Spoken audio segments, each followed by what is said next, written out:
महाराज मेरी नानी को बचा लीजिए महाराज जी, इन लोगों ने मेरे मामा के घर में आग लगा दी महाराज जी, वो जलकर मर जाएंगे महाराज जी, उन्हें बचा लीजिए महाराज।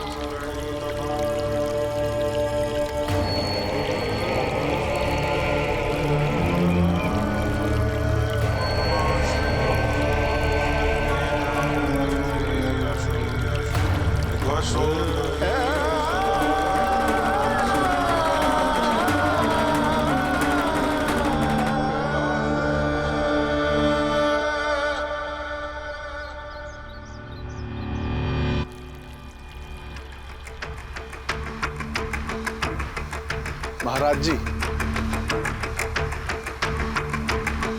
आपने जो आदमी ढूंढ के लाने को कहा था, बिल्कुल वैसा ही आदमी लाया हूं। ये हमारा काम बखूबी कर देगा।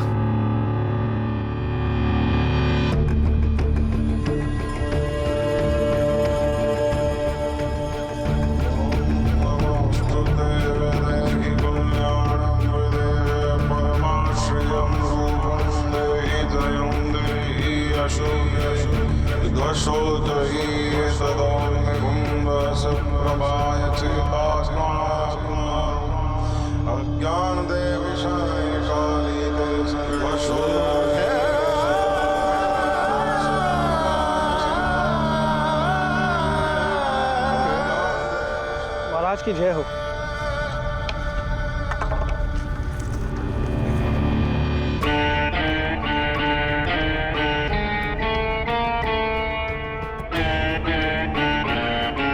एक कन्या है, बेला नाम है उसका, छोटी जाति की है,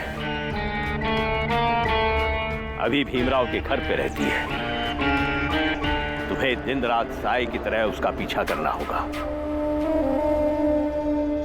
वो चाहे घर पर हो, घर के बाहर हो, उस पर नजर बनाए रखनी होगी।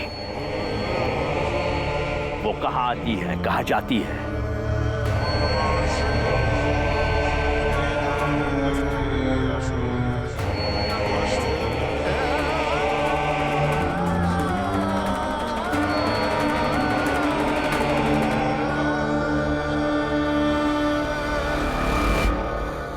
समझ गए? जी महाराज। तो अब जाओ और अपने कार्य को शुरू करो। महाराज, अगर आप हमारे घर पधारते तो हमारा भी पाप कट जाता। अगर आपको आपत्ति ना हो तो आज रात के भोजन के लिए मैं आपको निमंत्रण देना चाहता हूं। आपके चरण हमारे घर पर पड़ेंगे तो हमारा भी घर पवित्र हो जाएगा। अवश्य।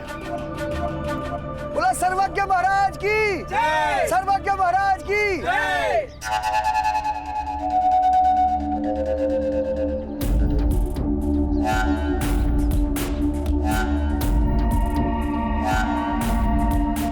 अब तुम जाओ, तुम दोनों विश्राम करो, हम आते हैं। जी महाराज।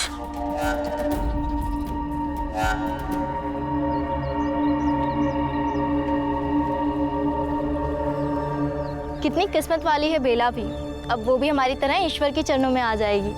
अब भागन है, घर में लगी आग में जल गई होती तो ज्यादा अच्छा होता।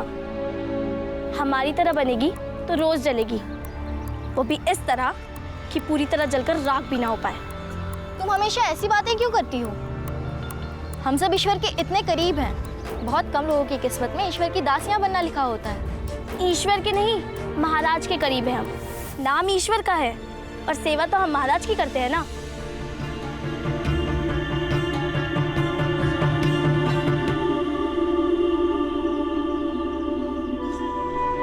दीदी, दीदी उठो ना, दीदी उठो, सुबह हो गई।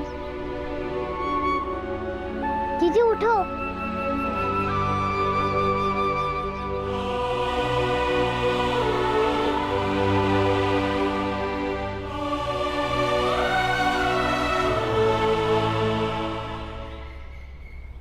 दीदी पहले ये बताओ कि अब दूध पियोगी या चाय? मैं सुबह उठकर पूजा किए बिना कुछ खाती पीती नहीं हूँ। अरे बेला, चाय का क्या है? और जिसकी आप पूजा करती हो वो देखने थोड़ी ना आने वाला है। आनंद, ये बेला की आस्था है, तो तुम कौन होते उसे रोकने वाले? बेला, तुम पहले पूजा कर लो, फिर जो पसंद हो बता देना, दूध या चाय, ठीक है?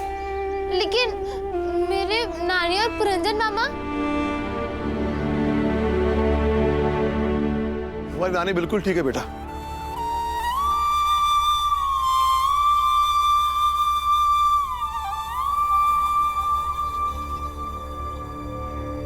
वो कब घर आएंगी?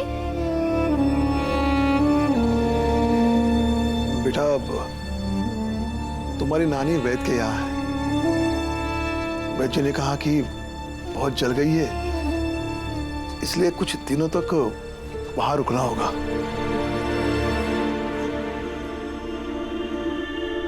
और पुरंजन मामा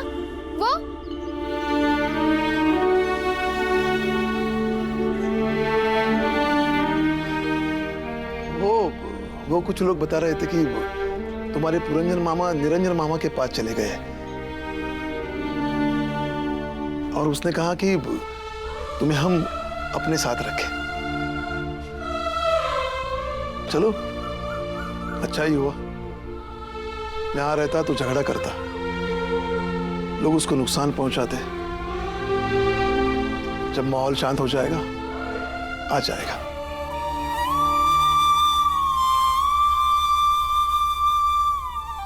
लेकिन बेटा तब तक तुम यहां आराम से रहो।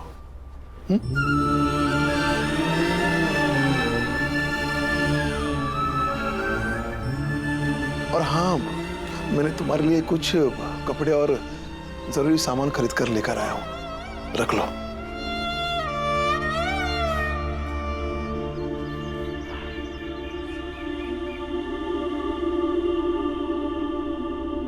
दीदी नहा धोकर पूजा कर लो, फिर बता देना कि दूध पियोगी या चाय।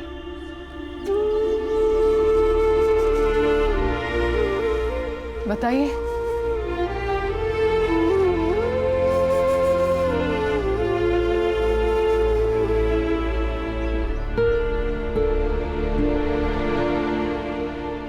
उन लोगों ने पुरंजन भाई साहब को मार डाला।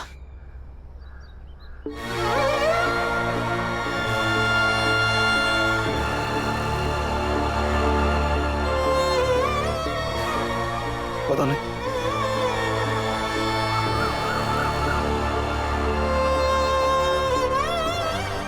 किसी को कुछ पता नहीं पुरंजन का है, और सब लोगों को यही डर है कि कहीं उन लोगों ने पुरंजन को मार ना डालो। तो बाबा अब हम क्या करें? वो रोज एक ही को चुन चुन कर मारते रहेंगे तो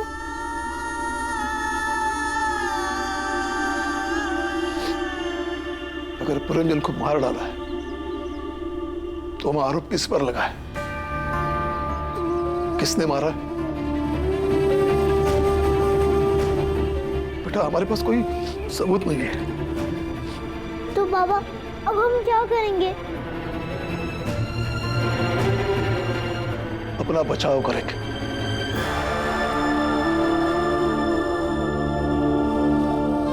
और बचाव में कई बार आक्रामक होना पड़ता है, लेकिन ये मरने मारने वाला सिलसिला वो या हम रोक नहीं पाएंगे। इसके लिए तटस्थ और प्रभावी शासन व्यवस्था होनी चाहिए, क्योंकि सिर्फ शासन का डर ही है जो उन लोगों को रोक सकता है।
मुझे तो लगता है उन लोगों ने पुरंजन को मार डाला है।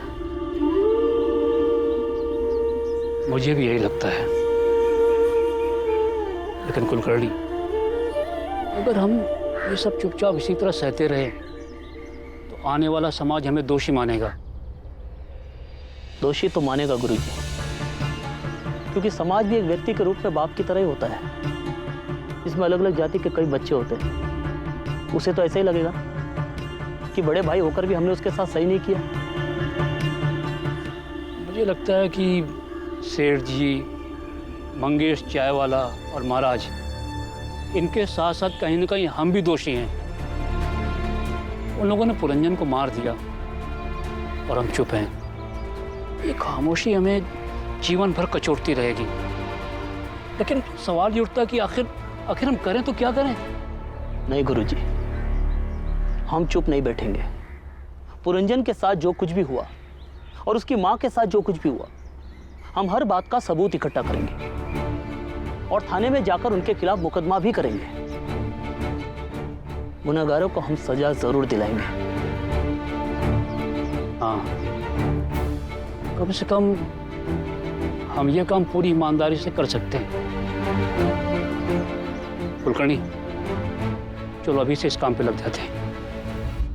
चलो। दूध या चाय? दूध। तो चाय चाय चाय चाय मेरी। ये ले भीम। हमारा भीम भी दूध ही पीता है। नीमा भाई, मैं काम पे जा रहा हूँ। ये लीजिए। बाबा, मैं दीदी को लेकर वैद्य जी के पास जा रहा हूँ। उन्हें अपनी नानी से मिलना है। नहीं, अकेले मत जाना। माला, आनंद, तुम दोनों इनके साथ चले जाना और याद रखना, कोई भी घर से दूर अकेले मत जाना, समझे? ठीक है बाबा। आता। आप भी ख्याल रखना। आई, हम सब भाई बहन वैद्य जी के पास होकर आते हैं। तब तक आप हमारे लिए खाना बना देना। चलो। मैं भी साथ चलूंगी। ठीक है, चल चल। चलो जी। बाला, ध्यान रखना सबका। जा बेटा, संभल कर जाना।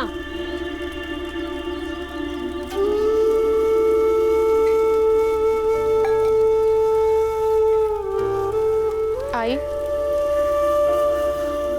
अब मैं भी अपने ससुराल चली जाती हूँ। बच्चे भी बुआ के घर है, उन्हें भी बुलवा लूंगी और तुलसा को यहाँ भेज दूंगी। उसे भी बहुत दिन हो गए ना आप लोगों से दूर रहते हुए। फिर आगे देखते जीवन में क्या करना है।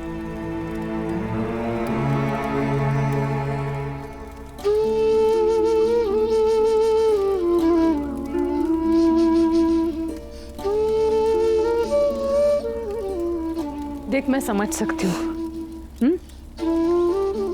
लेकिन अभी मत जा।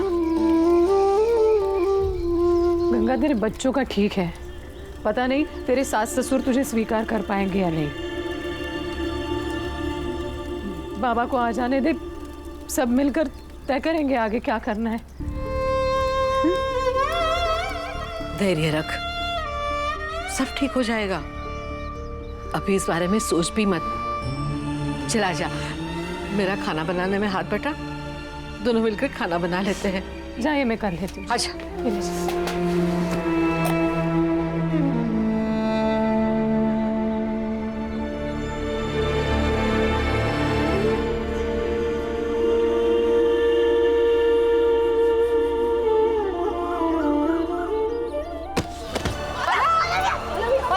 किसने किए? सर्वज्ञ महाराज और उनके साथ चले।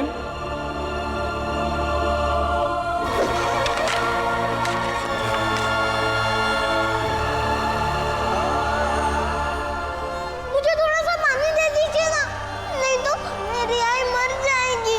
तू घुटनों पे बैठ जा, तुझे मिल जाएगा पानी।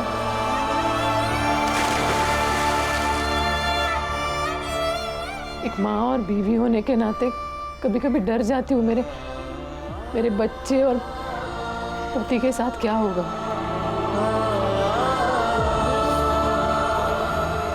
और फिर उन्हीं को देख के हिम्मत आ जाती है कि सब ठीक हो जाएगा किसी तरह से। दीदी अब आप हमारे घर में ही रह जाइए। मंजुला दीदी आपको पढ़ना सिखा देगी और हमें भी अच्छा लगेगा। हाँ बेला।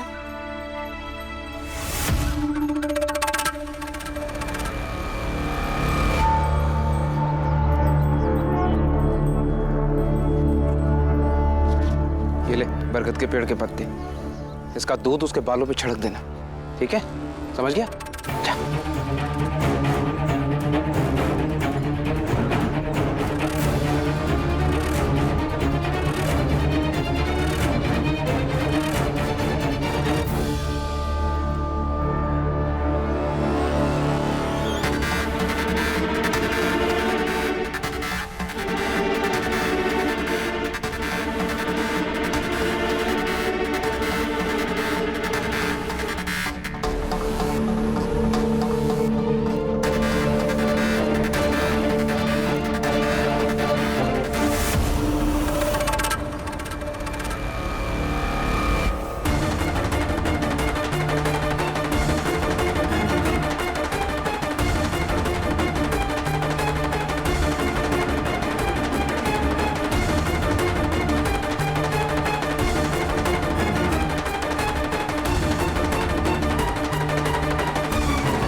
महाराज वो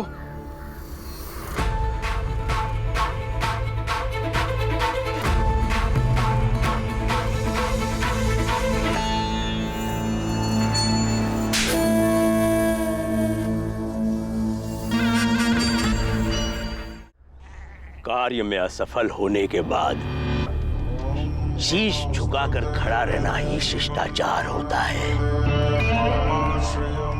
तुम्हें देखकर उस बालक ने यह जान लिया कि तुम्हारी मंशा ठीक नहीं है, किंतु तुम्हें आभास भी नहीं हुआ कि अपने कार्य के क्रियान्वयन के स्वरूप को बदलना चाहिए। क्षमा महाराज।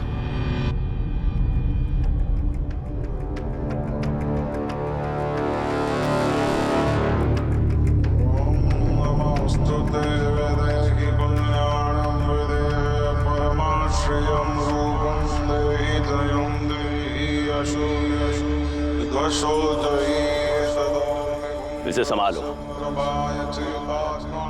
इससे अब ये काम नहीं हो पाएगा।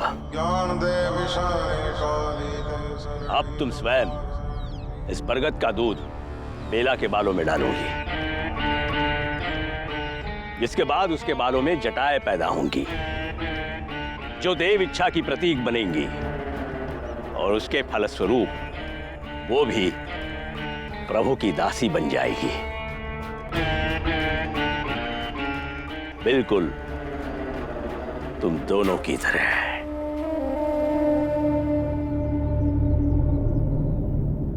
जाओ, अपने कार्य में लग जाओ।